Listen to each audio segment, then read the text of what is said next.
Hello મિત્રો, સ્વાગત છે તમારું અમારી યુટ્યુબ ચેનલ અચીવર્સ કોચિંગ ક્લાસીસની અંદર. આજે આપણે ધોરણ 10 વર્ષ 2026-27ની પ્રથમ સામાયિક પરીક્ષાનું જે અસાઇનમેન્ટ નવનીત ગાલા તરફથી પ્રકાશિત થઈ ગયું છે એના સોલ્યુશન માટે મળ્યા છીએ. અવારનવાર આપણે મળતા રહીશું.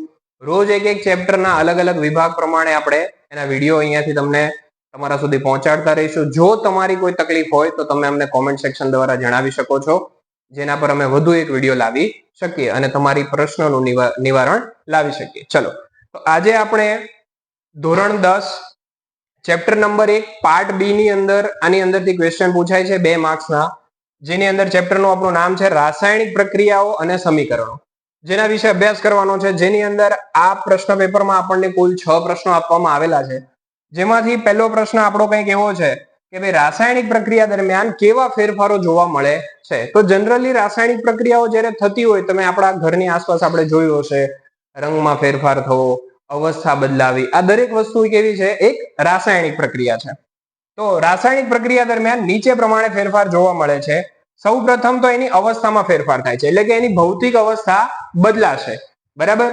તો ઘન, પ્રવાહી, વાયુ, આ ભૌતિક અવસ્થાઓ વિશે આપણે જાણીએ છીએ. ટોટલ 5 પ્રકારની અવસ્થાઓ છે: ઘન, પ્રવાહી, વાયુ, પ્લાઝમા અને બોઝ-આઇન્સ્ટાઇન સંઘટક, જેમાંથી આપણા અભ્યાસ માટે અત્યારે ઘન, પ્રવાહી અને વાયુનો આપણે અભ્યાસ કરતા હોઈએ છીએ. ત્યાર પછી બીજું છે રંગ પરિવર્તન. તો રંગ પરિવર્તનની અંદર રંગ પરિવર્તનમાં પદાર્થના રંગમાં કોઈ ફેરફાર થવો, તો આ પણ એક પ્રકારની રાસાયણિક ફેરફાર છે. ત્યાર પછી છે વાયુનો ઉદ્ભવ, કોઈ નવો વાયુ બનવો. જેમ કે આ પ્રકરણ દરમિયાન આપણે શીખ્યા હતા કે ભાઈ દાણાદાર ઝીંક અને સલ્ફ્યુરિક એસિડ વચ્ચે પ્રક્રિયા કરીને હાઇડ્રોજન વાયુ આપણે બનાવતા હતા. તો જ્યારે કોઈ એક કરતા વધારે તત્વો ભેગા થાય છે, વાતાવરણમાં રહેલા જુદા જુદા ભેજ કે અલગ અલગ વસ્તુઓ સાથે સંયોજાઈને કોઈ નવો વાયુ ઉત્પન્ન કરતા હોય છે. આ સિવાય છે તાપમાનમાં ફેરફાર. તો પ્રક્રિયા દરમિયાન તાપમાનમાં વધારો કે ઘટાડો થઈ શકે છે. તમે પ્રક્રિયા કોની વચ્ચે કરાવો છો જેના પર એ ડિપેન્ડ કરે છે.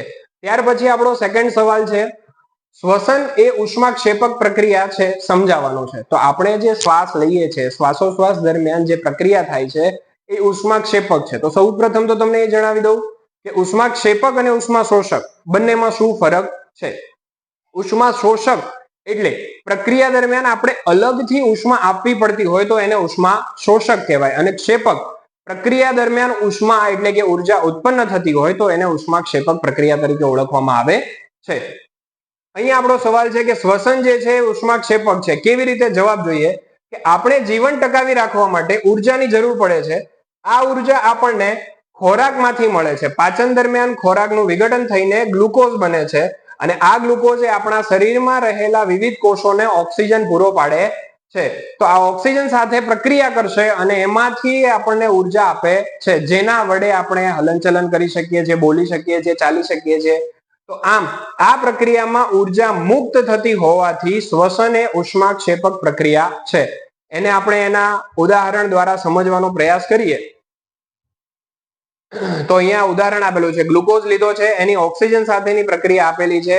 તો ગ્લુકોઝનું અણુસૂત્ર છે C6H12O6.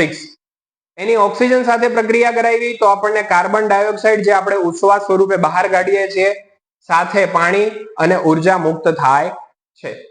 ત્યાર પછી ત્રીજો સવાલ છે આપણો કે એક અનનોન સબસ્ટન્સ આપણને આપેલો છે, પદાર્થ X, એનું દ્રાવણ છે જેનો ઉપયોગ ધોળવા માટે થાય છે. અહીંયા ધોળવાનો મતલબ છે કે આપણે કલર કામ કરીએ એના પહેલા, બરાબર છે, જે સાદું અસ્તર લગાવીએ છીએ એનો મતલબ છે. તો પદાર્થ X નું નામ અને સૂત્ર લખવાનું છે. તો આ પદાર્થને આપણે શેના તરીકે ઓળખીશું?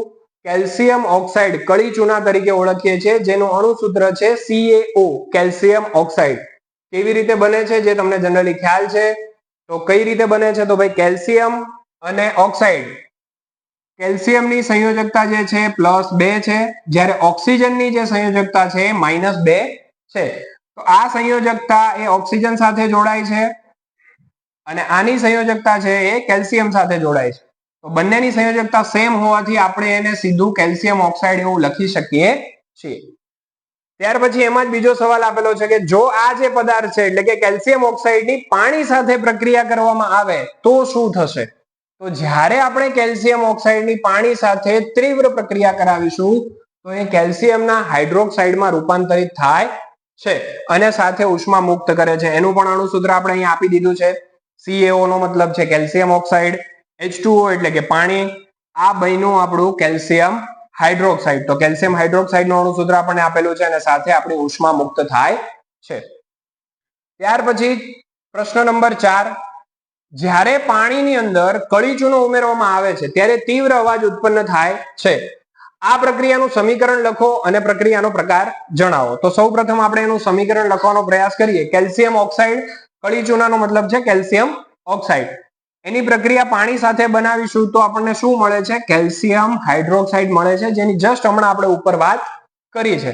તો આ કેવા પ્રકારની પ્રક્રિયા છે? તો આ સંયોગીકરણ પ્રક્રિયા તરીકે ઓળખીશું. કારણ શું છે? તો અહીંયા બે કે બે કરતા વધારે પદાર્થ છે એ ભેગા મળીને કોઈ એક નવા પદાર્થ ઉત્પન્ન થાય છે, એટલા માટે આપણે એને સંયોગીકરણ પ્રક્રિયા કહીશું. જોઈએ, કારણ કે બે પ્રક્રિયકો જોડાઈને એક નિપજ બનાવે છે તો આ પ્રક્રિયામાં પુષ્કળ પ્રમાણમાં ઉષ્મા ઉત્પન્ન થતી હોવાથી એને ઉષ્માક્ષેપક પ્રક્રિયા તરીકે ઓળખવામાં આવે છે. ચલો, ત્યાર પછી પ્રશ્ન નંબર 5, જેની અંદર એક આકૃતિ આપેલી છે અને આકૃતિમાં આપણને એવું પૂછ્યું છે કે આપેલ આકૃતિમાં પ્રક્રિયા થશે અને જો થતી હોય કે ના થતી હોય તો એમાં કોઈ રંગ પરિવર્તન થાય છે જોવાનું છે.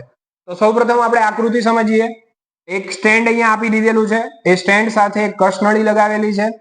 કસનળીની અંદર ફેરસ સલ્ફેટનું દ્રાવણ મૂકવામાં આવેલું છે અને આ ફેરસ સલ્ફેટની અંદર દોરી વડે બાંધીને કોપરની પટ્ટી સાથે ફિક્સ કરી છે. તો કે ભાઈ કોપર અને બીજું શું છે આપણને આપ્યું છે? Ferrous sulphate. આ બંને વચ્ચે પ્રક્રિયા થશે કે નહીં થાય એ જોવાનું છે. તો આપણે જોઈએ બંને વચ્ચે પ્રક્રિયા થાય છે કે નથી થતી.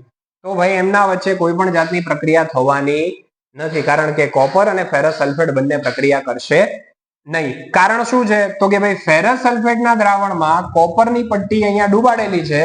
તો કોપર એ આયન કરતા ઓછો સક્રિય છે, બરાબર? એટલે કે એના કરતા ઓછી સક્રિય ધાતુ છે, એટલા માટે કોપર અને ફેરસ સલ્ફેટના દ્રાવણની અંદર આયનનું વિસ્થાપન થતું નથી, એટલા માટે એમના વચ્ચે કોઈ પ્રક્રિયા થશે નહીં. રંગ પરિવર્તન જોવા મળશે તો કે ભાઈ કોઈ પ્રક્રિયા થતી ન હોવાથી એના રંગમાં પણ કોઈ પણ પ્રકારનો ફેરફાર થતો નથી. આમ ફેરસ સલ્ફેટના દ્રાવણનો આછો લીલો રંગ જળવાઈ રહે છે. આ વસ્તુ પણ ધ્યાન રાખજો. ચલો, ત્યાર પછી છઠ્ઠો પ્રશ્ન છે. સ્ટીમરની પ્લેટોનું ક્ષારણ થતું અટકાવવા માટે તેના પર ઝીંકનું પડ લગાડવામાં આવે છે. તમે દરેક જણા જાણતા હશો કે આપણી ઘરની અંદર રહેલી ધાતુ કે લોખંડની કોઈ વસ્તુ હોય તો જ્યારે પાણીના સંપર્કમાં આવે છે અથવા ચોમાસાની સિઝનમાં એ પલળે છે તો જનરલી એને કાટ લાગી જતો હોય છે. તો જે જહાજ છે, સ્ટીમર છે, એ તો 365 દિવસ માટે 24 કલાક એ પાણીની અંદર જ રહે છે, પણ એમ છતાં એને કાટ ન લાગે એના માટે આપણે એના પર ઝીંકનું પડ લગાડવામાં આવે છે. જેનાથી શું થશે એ જોઈએ. તો લખ્યું છે કે ભાઈ સ્ટીમરની પ્લેટો એ મોટે ભાગે લોખંડની બનેલી હોય છે, જે સતત દરિયાના ખારા પાણીની અંદર એટલે કે ક્ષારવાળા પાણીના સંપર્કમાં રહે છે, જેના પરિણામે એ પાણીમાં લોખંડને ખૂબ જ ઝડપથી કાટ લાગે છે. પણ આવું ન થાય એના માટે શું કરવામાં આવે છે?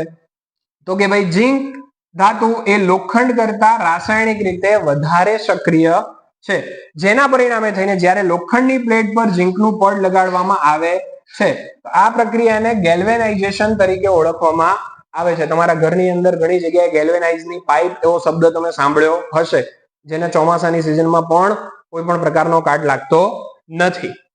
ત્યારે દરિયાના પાણી અને ભેજવાળી હવાની અસર લોખંડ પર થવા દેતું નથી. એના બદલે ઝીંક પર એની અસર થાય છે અને ઝીંક પર એની કોઈ ખાસ અસર થતી નથી, માટે એને કાટ લાગતો નથી.